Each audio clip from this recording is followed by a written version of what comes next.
Glória a Deus. Amados, o apóstolo Paulo, inspirado pelo Espírito, eu quero ler aqui na nova tradução da linguagem de hoje.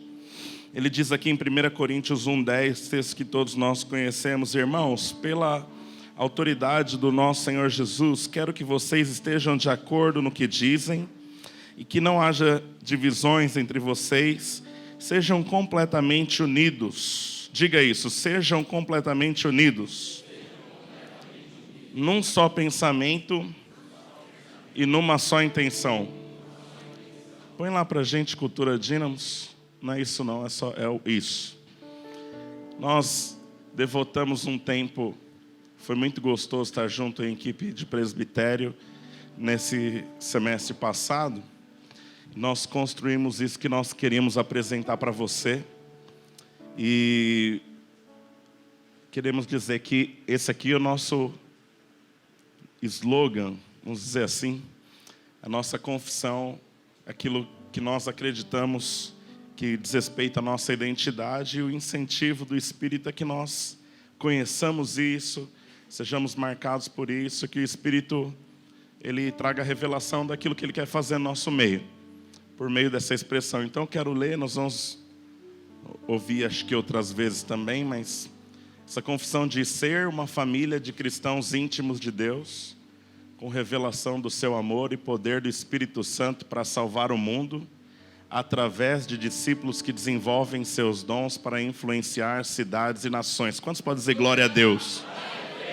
Eu queria que você repetisse, eu vou falar, você repete, porque acho que o pessoal de lá não consegue ler. Diga: ser uma família de cristãos íntimos de Deus, com revelação do seu amor e poder do Espírito Santo para salvar o mundo, através de discípulos que desenvolvem os seus dons para influenciar cidades e nações.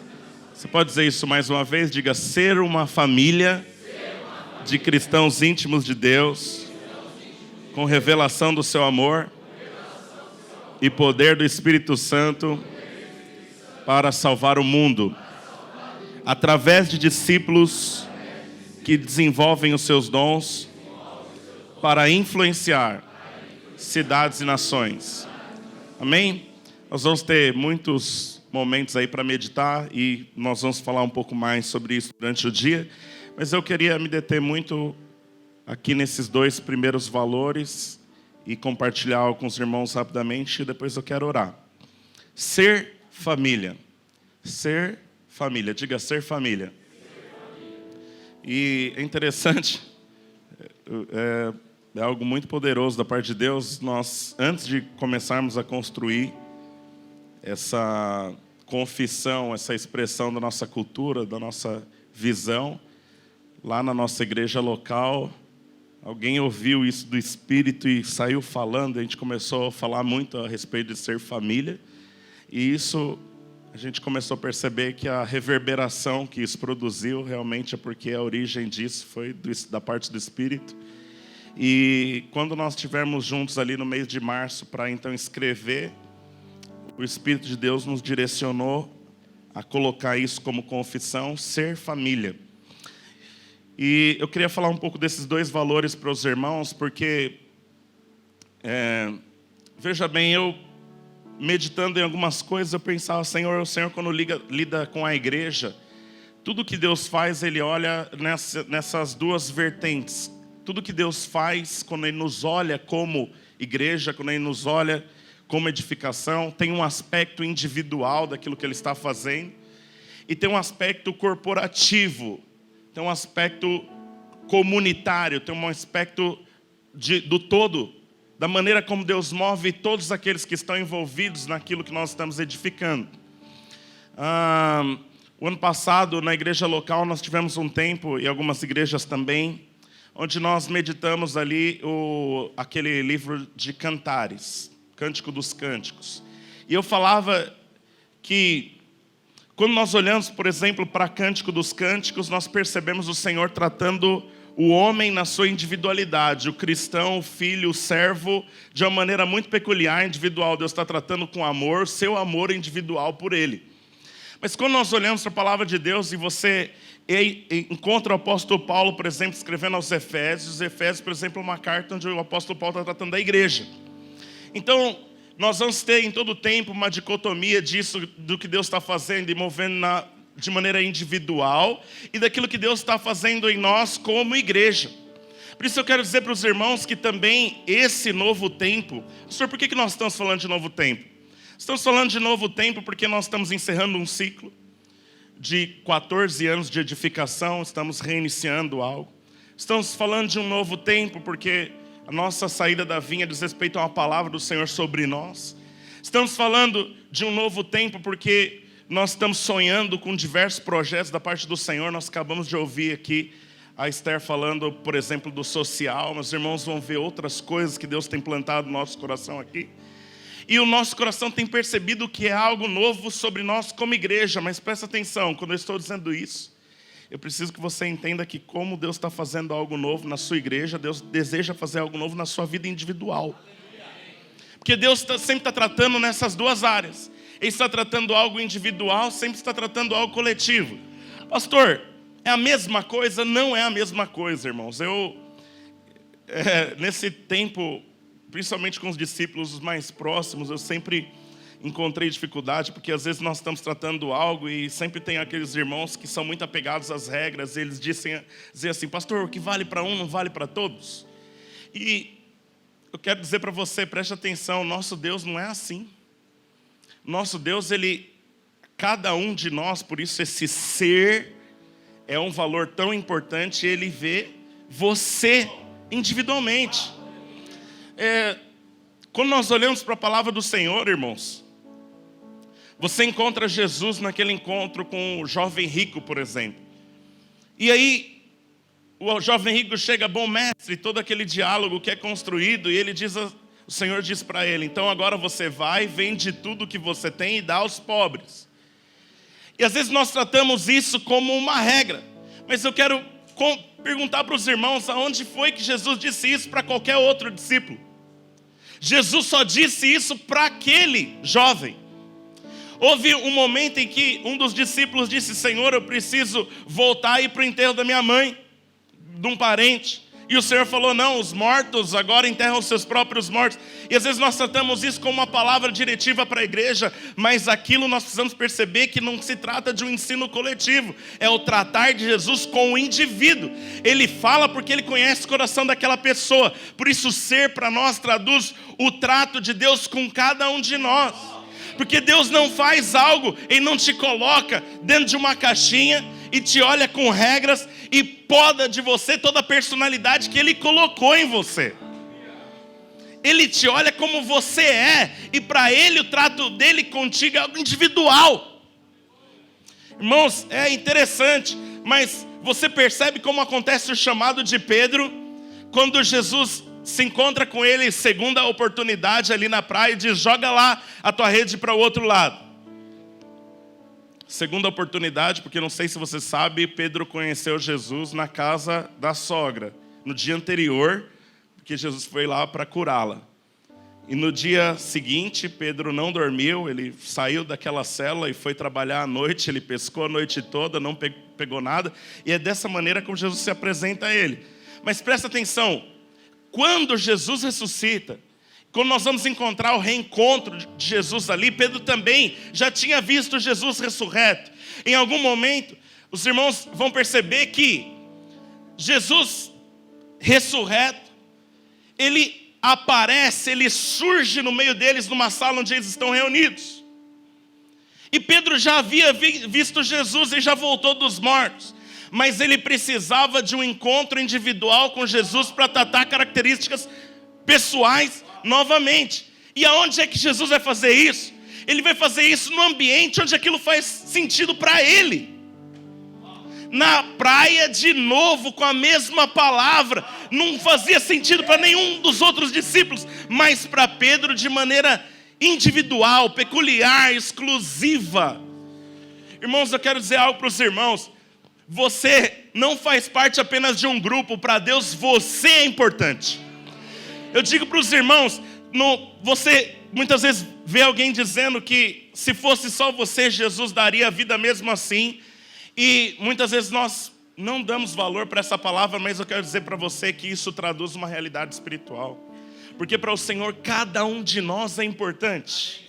Nós acabamos de sair de um momento onde nós estudamos o Evangelho de João, e você vê os 13 primeiros capítulos da Bíblia, o Senhor marcando de maneira individual para cada um com um tipo de trato, que fazia sentido único, exclusivo para aquelas pessoas. Portanto, não existe um negócio de que Deus tabula todo mundo por um determinado padrão. O Senhor sabe aquilo que faz sentido para você, e Ele se apresenta no momento que você precisa, para dizer aquilo que você precisa, que talvez não vai fazer sentido para mais ninguém.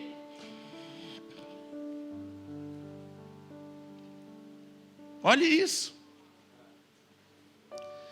Você chega ali em João 2, você sabe, o ministério de Jesus começa ali. Ele foi nas bodas de Caná em um casamento. Mas em quantos casamentos Jesus foi? Para transformar água em vinho? Porque ele tinha algo especial para aquele casal, daquela maneira.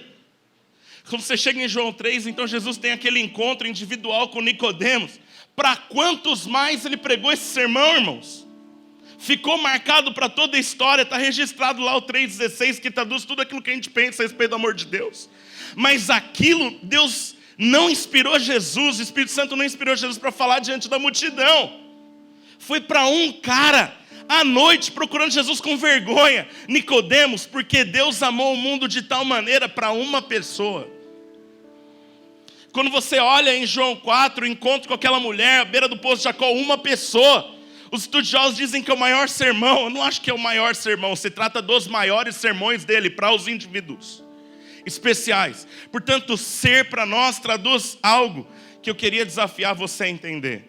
Nós queremos ser uma igreja que nós valorizamos cada um. Cada um. Nós queremos ser uma igreja que valoriza quem está no topo, quem está multiplicando, quem está crescendo. Nós queremos ser uma igreja que valoriza quem está para baixo. Nós não queremos pisar e seguir adiante de descartar, porque centenas de outros virão. Nós queremos que o Senhor nos ajude a traduzir o senso de valor de você que de repente não está na crista da onda. E presta atenção, para que isso aconteça, em alguns momentos você vai estar afundando mesmo. Vocês ouviram o que eu falei? Porque há um momento que você precisa estar para baixo para o outro estender a tua mão e te provar o valor que você tem. O legal é você não estar sozinho. Se alguém for perguntar para mim, pastor, por que você está aqui esses 22 anos? Porque eu percebo que para o pastor Daniel eu nunca fui mais um. Nunca fui mais um. Eu nunca fui mais um. Aliás, é interessante porque cada vez que eu volto de uma reunião, eu falo, Senhor, é muito bom estar com o pastor Daniel Júnior, é muito bom estar com o pastor André, é muito bom estar com o pastor Daniel, mas obrigado, porque tem coisas que o Senhor colocou no meu coração para mim funcionar. E eu quero dizer para você, tem coisas que jamais vão funcionar sem você. Jamais vão funcionar sem você. Por isso, sabe aquilo que você olha para a igreja e você quer reclamar porque está algo errado?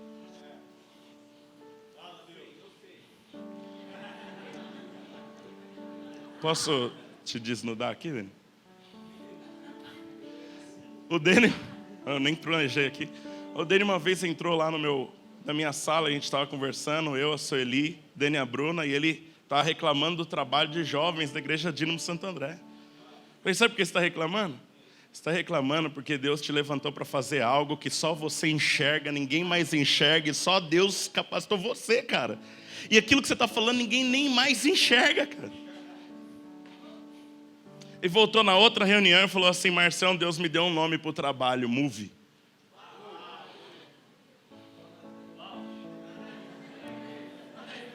Nasceu lá em casa, na minha sala.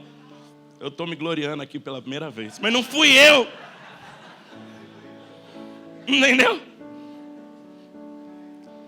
Eu lembro de uma oportunidade, o Murilo também compartilhando algo, falou assim, ó, deixa eu falar algo para você. O que você vê, ninguém mais viu, filho. Entendeu? Agora nos leva então para esse ambiente onde todo mundo pode contemplar aquilo que você já viu, porque você viu da parte do Espírito. Eu quero dizer algo para você. Tem coisas que você viu que ninguém mais viu, porque aprove a Deus mostrar para você. E sabe o que o Senhor espera? O Senhor espera então que você seja.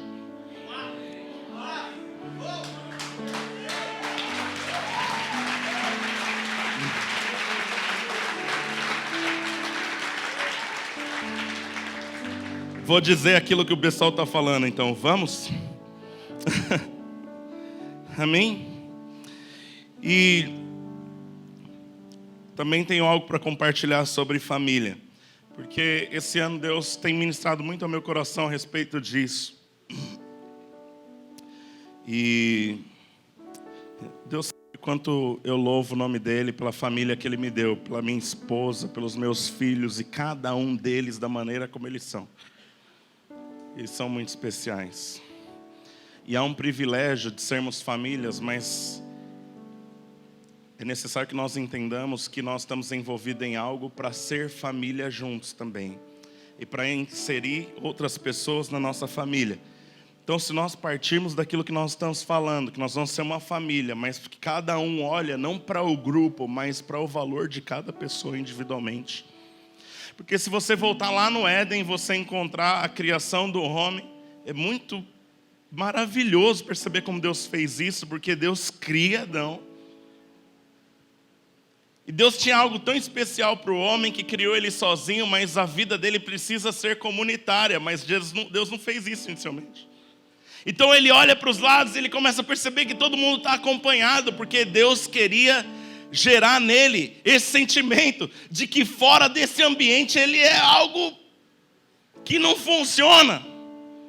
Ele estava olhando lá a galinha, o pato, o cachorro, e ele sozinho falou: Senhor, é só isso para mim? Interessante, né?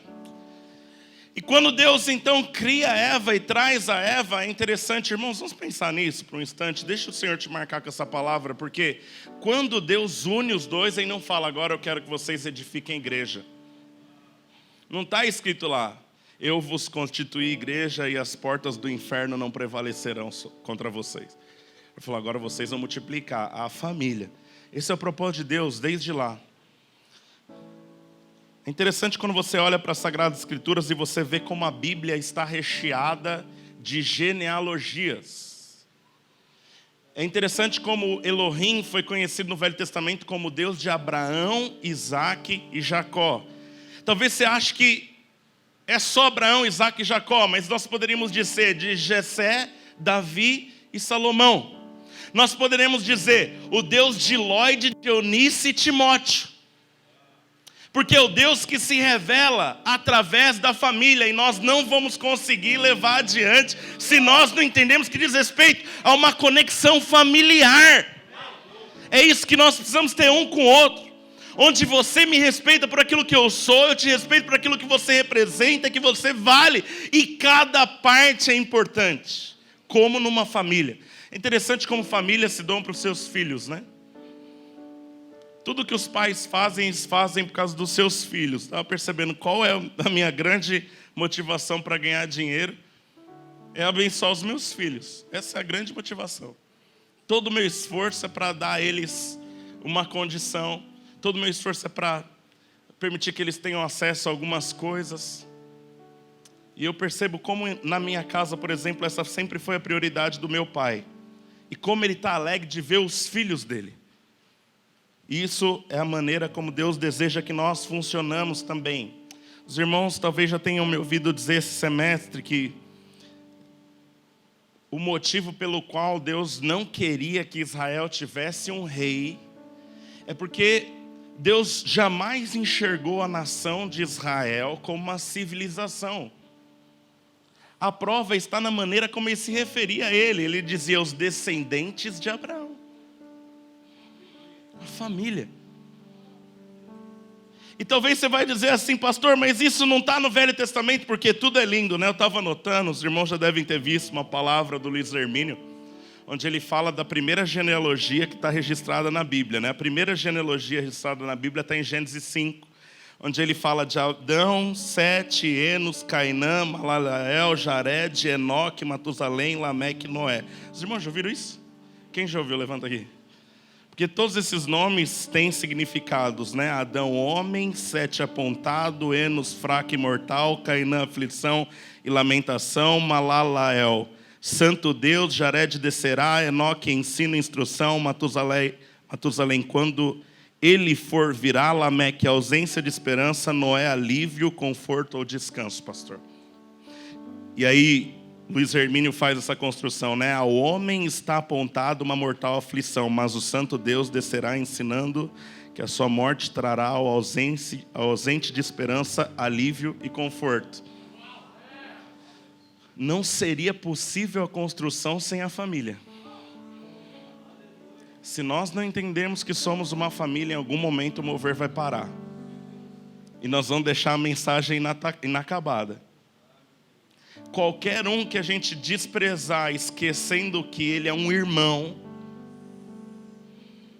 tem algo que vai ficar sem fazer. Eu quero dizer para os irmãos, eu sempre tive dificuldade com essa questão do seguinte: olha, se você abandonar, Deus vai trazer outro. De todo o coração, você acha que é assim? Irmão, perceba aí os irmãos que não estão no nosso meio, eles fazem falta, cara. Fazem falta. Eu não quero citar o nome de ninguém não, mas quando eu olho para o nosso meio aqui, quando eu olho para os pastores à frente, eu lembro daqueles que não são pastores mais no nosso meio. Eu quero dizer, tem uma dor aqui dentro, cara. Não houve outros que vieram para pegar o que eles estavam fazendo, não. Então que Deus nos dê um coração de perceber que cada um é importante, porque nós somos uma família. Nós somos uma família. O Salmo 68, 6 é um verso que o Murilo ama. Ele diz assim: Deus faz com que o solitário viva em família. Esse salmo ele fala do propósito eterno de Deus. E eu quero dizer, diz tanto respeito à salvação que o apóstolo Paulo diz lá em Efésios 2, 19 e 22.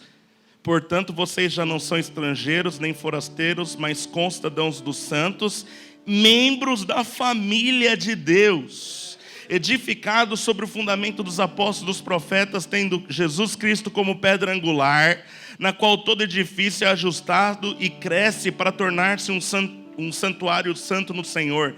Nele vocês também estão sendo edificados juntos, para que se tornem morada de Deus por seu Espírito. Família. Esse é o ensino de Jesus, porque quando nós olhamos para João 19, irmãos, nunca fez tanto sentido isso, porque eu falo isso desde que nós iniciamos a plantação da igreja, que eu adoro esse texto. Jesus está ali entregando a sua vida, e os irmãos, talvez que são mais antigos, já lembrem do pastor Dênio ministrando a ceia e dizendo as 7 frases que Jesus falou na cruz do Calvário, mas essas duas são muito significativas, porque quando ele olha para Maria, ele aponta João e fala assim: ó, eis aí o teu filho. Quando ele olha para João, ele aponta para Maria, agora é sua mãe. Mas preste atenção, Jesus tinha outros irmãos. Irmãos mais novos, sim, mas mais maduros que João. João, discípulo mais novo. Jesus está dizendo isso para um cara de mais ou menos 17 anos. Está dando a ele a responsabilidade de cuidar na sua ausência da viúva de José. Pessoa talvez que fosse mais importante para ele enquanto Jesus homem. Essa tarefa não foi confiada à família em segundo plano, mas à família espiritual. Jesus estava incluindo João na responsabilidade de cuidar das pessoas mais importantes dele. Preste atenção, eu sinto que sou família com os irmãos. Eu quero dizer para os irmãos, cuidem de mim. E eu quero cuidar de você. E eu te desafio a que nós queiramos cuidar uns dos outros. Eu quero dizer que eu tenho uma glória de dizer que eu estou aqui há 22 anos, irmãos. Eu tenho uma glória. Você nunca vai me pegar, você percebe? Tirando a pastora Solange, que me ganhou, né? Eu vou permanecer aqui, você permanece, mas você sempre chegou depois. Você não vai conseguir pegar. Mas é lindo isso, viu, irmãos? É lindo. Oh, Deus. Eu ministrei uma palavra para os pastores no encontro de pastores que nós tivemos no primeiro semestre. Eu dizia que eu, como pastor, eu respeito muito a pessoa do apóstolo Paulo. Eu acredito que o apóstolo Paulo é o maior de todos os cristãos, de todas as épocas. E quando eu construí essa palavra, eu estava fazendo anotações e o Espírito Santo falou, pelo menos 3 motivos pelo qual o apóstolo Paulo é o maior cristão de todas as épocas. Primeiro, teologia boa. Rapaz, quanta clareza que o homem tem das coisas. Sim ou não, irmãos? Tá aí o camarada que deixou aí para nós metade do Novo Testamento. E você sabe, a salvação é por Cristo, mas a edificação da igreja é pelos apóstolos. Então que ouçamos o camarada. Teologia formidável. Pega Romanos, irmãos. O cara parece que escreveu mais que os evangelistas. Sim ou não? Teologia boa. Ações fortes, contundentes. Muita realidade, completamente íntegro. A fala dele e a execução completamente alinhadas. Camarada que mais plantou igreja, o que mais pode falar para nós a respeito de plantação de igreja? O que mais pode dizer para nós o que dá ou não dá certo? Sabe, nós vamos chegar na eternidade, contar aquilo que fizemos, nós vamos ter que parar e ouvi-lo. Se vocês têm algum motivo pelo qual não dá certo, não deu certo, porque enquanto vocês falam eu identifiquei isso. Não se engane, a gente fala de edificar igreja contemporânea, mas quem tem a chave espiritual está sempre na frente, irmão. O camarada está 2000 anos atrás, mas estaria edificando igreja, as maiores igrejas dos nossos dias, viu, Rodrigo? Glória a Deus. Mas você sabe o que eu acho forte? Eu acho forte que ele possui relacionamentos consistentes. Quando nós olhamos para o último capítulo registrado na Bíblia, que conta o último momento do apóstolo Paulo, a última coisa que foi escrita é a carta 2 Timóteo. Então, se você pegar o capítulo 4, onde ele registra, combati o bom combate, acabei a carreira e guardei a fé, os irmãos sabem, nós temos 18 nomes de pessoas citadas aqui. Timóteo, Demas, Crescente, Tito, Lucas, Marcos, Tíquico, Carpo, Alexandre, Priscila, Áquila, Onesíforo, Erasto, Trófimo, Eubulo, Prudente, Lino, Cláudia. E fora esses 18 nomes, nós poderíamos discernir um monte de outros que foram importantes. As 2 cartas que Paulo escreveu aos Coríntios estavam acompanhadas por Sóstenes. Você sabe, por exemplo, como Barnabé foi um camarada importante na vida de Paulo. Ou o que dizer de Ananias, que deu os primeiros passos com ele e protegeu os camaradas quando eles tinham algum preconceito por saber de onde ele veio. Nós vamos perceber como o apóstolo Paulo estava cercado daquilo que nós temos que entender que é o mais importante patrimônio da igreja: as pessoas. Pastor, não é o mover do Espírito, não. É o mover do Espírito, mas para que serve o mover do Espírito, irmão? Se nós não tivermos pessoas, não temos mover do Espírito. Sabe, não tem mover do Espírito. Você pode quebrantar sozinho no teu quarto, mas se quiser rio caudaloso, junte 2 ou 3, aí você chama de igreja. Precisa ter pessoas. Então, para não ficar herege, eu vou falar, então o maior patrimônio da igreja é realmente a presença do Espírito. O segundo maior, então, as pessoas. Para agradar os teólogos de plantão. Amém? Eu estou caminhando aqui para o final, mas eu quero dizer algo para os irmãos. Quando eu estava escrevendo, eu estou lançando 2 livros esse semestre. Um Start e outro A Marca um Propósito. Na conferência de vamos trazer os 2. Vocês compram, por favor. E eu escrevi assim, algo que Deus me fez entender. São 25 instruções de mutualidade cristã.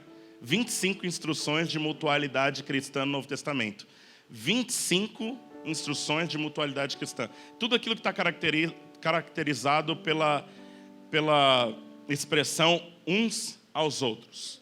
Amem-se uns aos outros. Suportem-se uns aos outros. Os irmãos percebem? Não dá para viver cristianismo sozinho. Não dá. Você fala, não, vou servir lá, assistindo o Dave Leonardo. Ele é bem melhor que eu. Não, eu não vou ficar citando o nome aqui, que os irmãos vão mesmo, né, vendo?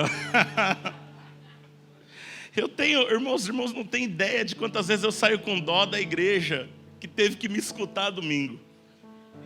Que eu sou bem menor do que esses caras. Mas eu quero dizer um negócio, o problema é que Deus te insere num pequeno grupo para praticar o ensino. A questão não é nem tanto a profundidade daquilo que você aprende, a questão é quanto você consegue colocar em prática. E você não tem. Aleluia. Você não tem. Por favor, ouça. Você não tem como praticar o evangelho sem mim. Não tem como praticar o evangelho sem esse irmão do lado, filho. Amém? Aleluia. Então eu só quero dizer algumas coisas aqui para os irmãos e aí nós vamos orar. Por que nós precisamos do ambiente de família, pastor? Nós precisamos do ambiente de família, porque nenhuma prática cristã na graça consiste mais em exigência, mas doação. Amém? Amém, amados? Nenhuma prática cristã diz respeito mais a uma exigência, mas uma doação. E se é uma doação, eu preciso ter alguém para quem doar. Eu achei interessante, irmãos. Quero testemunhar isso. Esses dias eu tinha uma conta para pagar e não tinha um recurso suficiente. Não tinha um recurso suficiente, eu peguei esse recurso e falei, Deus, não está faltando uma parte do recurso. Eu estava falando isso para minha esposa ontem. Eu falei, o que eu vou fazer com essa conta? Deus, eu não consigo pagar ela só com o recurso que eu tenho. Eu falei, não, eu sei como multiplicar esse recurso. Eu vou doar o que eu tenho, vai aparecer o resto. Eu peguei o dinheiro insuficiente e comecei a procurar irmãos para abençoar. Os irmãos estão aí. A maioria deles estão aí hoje, os irmãos da minha equipe. Eu peguei um irmão desempregado na equipe e estava fazendo algo e está aí, lá na igreja. Eu falei assim, senti no meu coração, estou aqui R$150. É do dinheiro insuficiente meu. Eu peguei outro irmão que está doente, falei assim, R$80 para ajudar a pagar os remédios. Aí eu liguei para a Renilda, missionária Renilda. Falei, Ronaldo, Deus me tocou aqui, estou mandando uma oferta para você. Dei uma oferta para ela, queimei tudinho. Eu estou aprendendo a lidar com a minha própria ansiedade. Eu falei assim, Deus, vamos ver se esse troço dá certo mesmo. Na segunda-feira, dia do descanso, eu descansando, vai aparecer recurso. Irmãos, deixa eu dizer algo para os irmãos. Na terça-feira, antes do almoço, uma pessoa fez um depósito de 10 vezes o que eu distribuí. 10 vezes o que eu distribuí. Eu vou fazer uma viagem esses dias para pregar num lugar. A irmã lembrou de mim e falou assim, Deus mandou fazer o depósito da oferta antecipado. 10 vezes o que eu distribuí. Eu falei, não, esse troço é bom. Eu sei vontade de queimar o resto. Não tem como viver o cristianismo se eu não tiver pessoas para me doar. Por isso nós precisamos de família. Amém, irmãos? As organizações, irmãos, para produzir cultura boa, elas têm proibições, exclusões e maldições. Famílias têm convites, inclusão e benção. Convite, inclusão e benção. Eu peguei alguma coisa para te dar um exemplo do que eu estou falando. Meu filho está com um mau comportamento. Chega para ele e faz um convite. Em vez de você mandar maldição, você abençoa. Em vez de você repreendê-lo, diga assim para ele, filho, por que você está fazendo assim, sendo que você é um bom menino? Entenderam ou não? Faz um convite para a cultura. Nós somos os Vargas, aqui nós não fazemos isso. Eu peguei o meu filho mais velho, agora no primeiro semestre, a gente teve um problema, uma situaçãozinha de trabalho, agora uma coisa muito simples. Mas eu falei assim, filho, deixa eu dizer algo para você. Ele falou, como que eu vou me justificar agora, lá no trabalho? Eu falei, eu não sei como você vai se justificar, eu só quero dizer para você, não é uma alternativa a mentir, aqui em casa nós não fazemos isso. Fale a verdade. Ele começou a chorar. Ele falou, se eu falar a verdade, eu vou chorar. Eu falei, pois é, cara, sabe por que você chora? Porque você não comete erro. Todo mundo sabe que você é bonzinho. Você é demais. Eu tenho certeza que o cara não vai querer te mandar embora porque você faltou hoje. Adivinha, meu irmão? Entrou lá.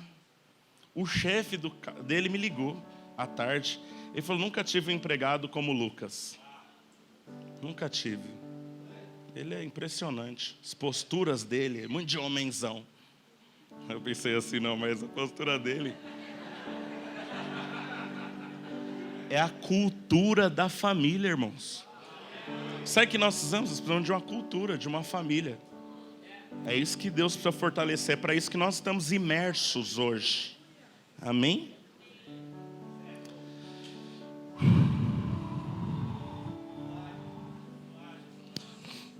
Pastor, e o trabalho? Nós vamos trabalhar. Mas eu queria fazer um convite para os irmãos. A gente estava na mentoria esses dias. Aí alguém falou, nós celebrávamos quando a gente multiplica a célula.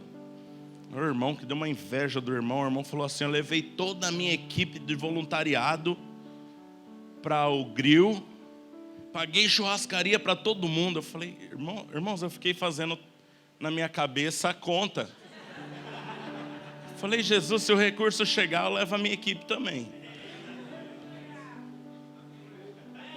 Aí ele falou assim, não, a gente celebrava a multiplicação de célula, agora a gente vai multiplicar o voluntariado. Aí se a gente celebrar o voluntariado, os irmãos vão entender que multiplicação de célula não tem valor. Irmãos, eu quero dizer para os irmãos, se nós entendermos o porquê da família, o que nós vamos celebrar? Nós não vamos mais celebrar produção. Nós vamos celebrar aquilo que nós fizemos que marcou pessoas. Amém? Essa é uma questão que marcou pessoas. Preste atenção. Eu vou encerrar, mas eu quero dizer algo. Eu tive uma experiência com Deus alguns anos atrás. E eu estava com muita vergonha. Aquele ano foi horrível. Eu era discipulador na igreja de Santo André. E eu fui tomar banho umas 5 horas da tarde. Eu sou o cara que mora mais longe do prédio da igreja Dínamo Santo André, né? Não sabem, você tropeçou na minha casa, está dentro do prédio da Dínamo Santo André. E eu fui tomar banho, me preparando para o culto. Eu comecei a me sentir tão pequeno. Eu falei, Deus, hoje era um culto de colheita. E a minha rede, acho que era a rede que menos cresceu. E a gente até fechou umas células aquele ano. Eu falei, pai, eu não tenho nada para celebrar. E eu falei assim, esse culto de celebração é horrível, porque ele vai servir para me jogar mais para baixo. Aí o Senhor falou assim comigo, sabe, hoje você vai celebrar com quem tem o que celebrar. Hoje não é a sua vitória, mas é a dos outros. Mas para você começar a entender o valor de celebrar, primeiro eu vou te explicar como você tem que celebrar a vitória do outro. Isso foi para mim. Como eu disse no início, isso aqui é o trabalho individual de Deus. Que os irmãos já ouviram e falaram assim, não, então eu vou crescer só depois do outro. Calma.